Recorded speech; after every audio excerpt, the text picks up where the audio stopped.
ਗੱਲ ਕਰਾਂਗੇ ਚੰਡੀਗੜ੍ਹ ਦੇ ਵਿੱਚ ਆਖਿਰ ਕੀ ਕੁਝ ਰਿਆਇਤਾਂ ਦਿੱਤੀਆਂ ਗਈਆਂ ਨੇ, ਕਿਉਂਕਿ ਚੰਡੀਗੜ੍ਹ ਦੇ ਵਿੱਚ ਵੀ ਲੋਕਡਾਊਨ ਲਗਾਇਆ ਗਿਆ ਸੀ ਪਰ ਹੁਣ ਕੁਝ ਰਿਆਇਤਾਂ ਹੋ ਚੁੱਕੀਆਂ ਨੇ। ਚੰਡੀਗੜ੍ਹ ਦੇ ਵਿੱਚ ਦੁਕਾਨਦਾਰਾਂ ਨੂੰ ਕਿਸੇ ਹੱਦ ਤੱਕ ਰਿਆਇਤ ਮਿਲੀ ਹੈ। ਸਵੇਰੇ 9 ਵਜੇ ਤੋਂ ਲੈ ਕੇ ਦੁਪਹਿਰੇ 3 ਵਜੇ ਤੱਕ ਦੁਕਾਨਾਂ ਖੋਲਣ ਦੀ ਇਜਾਜ਼ਤ ਦਿੱਤੀ ਗਈ ਹੈ। 31 ਮਈ ਤੱਕ ਲੋਕਡਾਊਨ ਮਿਨੀ ਲੋਕਡਾਊਨ ਵਧਾ ਦਿੱਤਾ ਗਿਆ ਔਰ ਵੀਕਐਂਡ ਲੋਕਡਾਊਨ ਤੇ ਨਾਈਟ ਕਰਫਿਊ ਪਹਿਲਾਂ ਦੀ ਤਰ੍ਹਾਂ ਜਾਰੀ ਰਹੇਗਾ। शुक्रवार शाम 6 बजे तो सोमवार सवेरे 5 बजे तक वीकेंड लॉकडाउन भी जारी रहेगा। तो चंडीगढ़ दे विच किसी हद तक रियायत भी दी गई है और सवेरे 9 बजे तो 3 बजे तक दुकाना खोलण की इजाजत मिल चुकी है। 31 मई तक मिनी लॉकडाउन वधा दिता गया और वीकेंड लॉकडाउन ते नाइट कर्फ्यू पहला की तरह जारी रहेगा। इस दे नाल शुक्रवार शाम 6 बजे तो सोमवार सवेरे 5 बजे तक वीकेंड लॉकडाउन भी जारी रहेगा।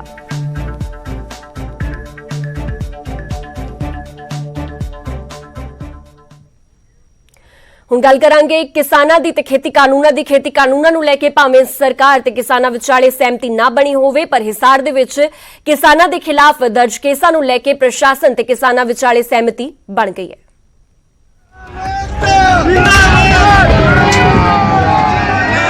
ਸੋਮਵਾਰ ਹਿਸਾਰ ਲਈ ਵੱਡੇ ਟਕਰਾਅ ਦਾ ਦਿਨ ਸੀ। ਇੱਕ ਪਾਸੇ ਕਿਸਾਨਾਂ ਦਾ ਹਜੂਮ ਸੀ ਤੇ ਦੂਜੇ ਪਾਸੇ paramilitary force, rapid action force ਤੇ ਪੁਲਿਸ। दोपहर 12 बजे तक माहौल गर्म लग रहा सी क्योंकि किसान आईजी के दफ्तर का घिराव करन पहुंचे सन ते तमाम सुरक्षा दल किसानां नूं रोकण लई पूरा हिसार पुलिस छावनी च तब्दील कर दिता गया सी। पर इस तो पहला कोई टकराव हुंदा दोवें धिरां ने समझदारी तो काम लिया, गलबात का राह चुनिया। किसानां दी 26 मैंबरी कमेटी ते दूजे पासियों हिसार रेंज के आईजी, डीसी ते एसपी इस मीटिंग च शामिल होए। 2 घंटे की मीटिंग तो बाद इस गल ते सहमति बन गई कि पुलिस वालों किसानां खिलाफ दर्ज किए केस वापस होणगे। सीनियर अधिकारियों ने इस गल का किसानां नूं भरोसा दिता।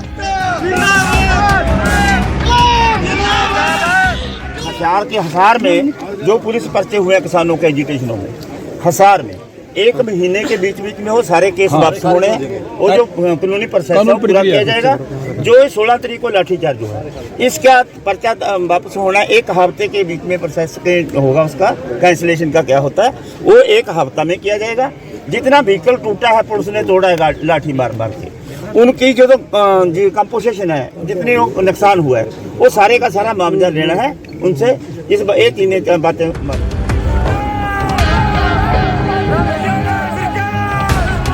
दरअसल 16 मई ਨੂੰ ਮੁੱਖ ਮੰਤਰੀ ਮਨੋਹਰ ਲਾਲ ਨੇ ਹਿਸਾਰ 'ਚ ਕੋਵਿਡ ਸੈਂਟਰ ਦਾ ਉਦਘਾਟਨ ਕੀਤਾ ਸੀ।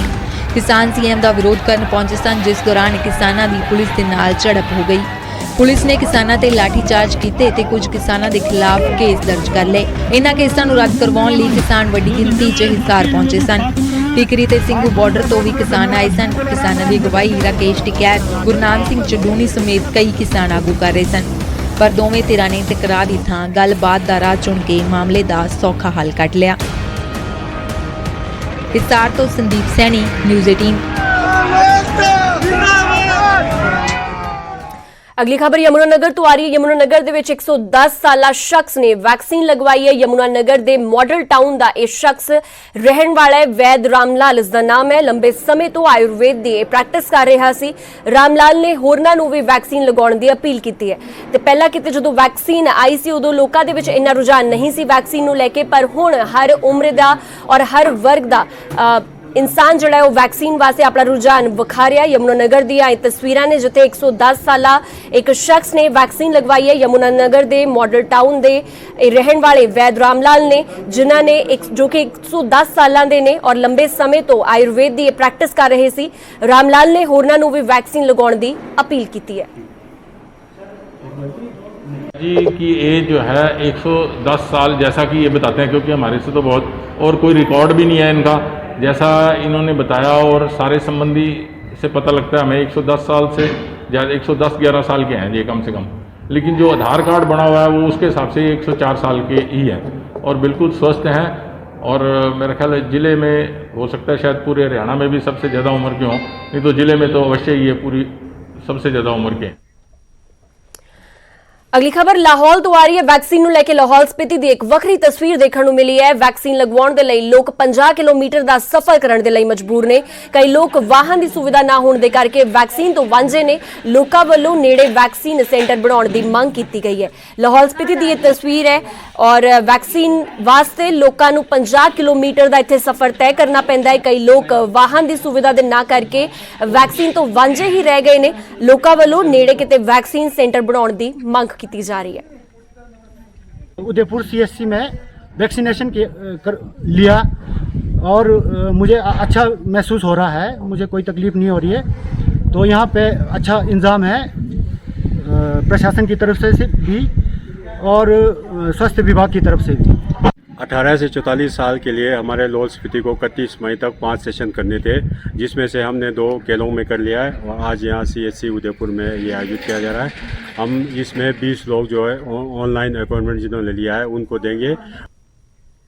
ਅਗਲੀ ਖਬਰ ਤੁਹਾਡੀ ਸਿਹਤ ਦੇ ਨਾਲ ਜੁੜੀ ਹੋਈ ਹੈ। ਜੇ ਤੁਸੀਂ ਵੀ ਇਮਿਊਨਿਟੀ ਵਧਾਉਣ ਦੇ ਲਈ ਕਾੜੇ ਦਾ ਅਕਸਰ ਇਸਤੇਮਾਲ ਕਰਦੇ ਹੋ ਤਾਂ ਸੰਭਲ ਜਾਓ, ਕਿਉਂਕਿ ਇਸ ਦਾ ਸਿਹਤ ਤੇ ਉਲਟਾ ਅਸਰ ਵੀ ਪੈ ਸਕਦਾ ਹੈ। ਸਾਡੇ ਸਹਿਯੋਗੀ ਉਮੇਸ਼ ਸ਼ਰਮਾ ਨੇ ਸੀਨੀਅਰ ਡਾਈਟੀਸ਼ੀਅਨ ਦੇ ਨਾਲ ਗੱਲਬਾਤ ਕੀਤੀ ਹੈ ਅਤੇ ਜਾਣਿਆ ਕਿ ਕੋਰੋਨਾ ਕਾਲ ਦੇ ਵਿੱਚ ਕਿਸ ਤਰ੍ਹਾਂ ਦੀ ਡਾਈਟ ਫॉलो करनी चाहिए है।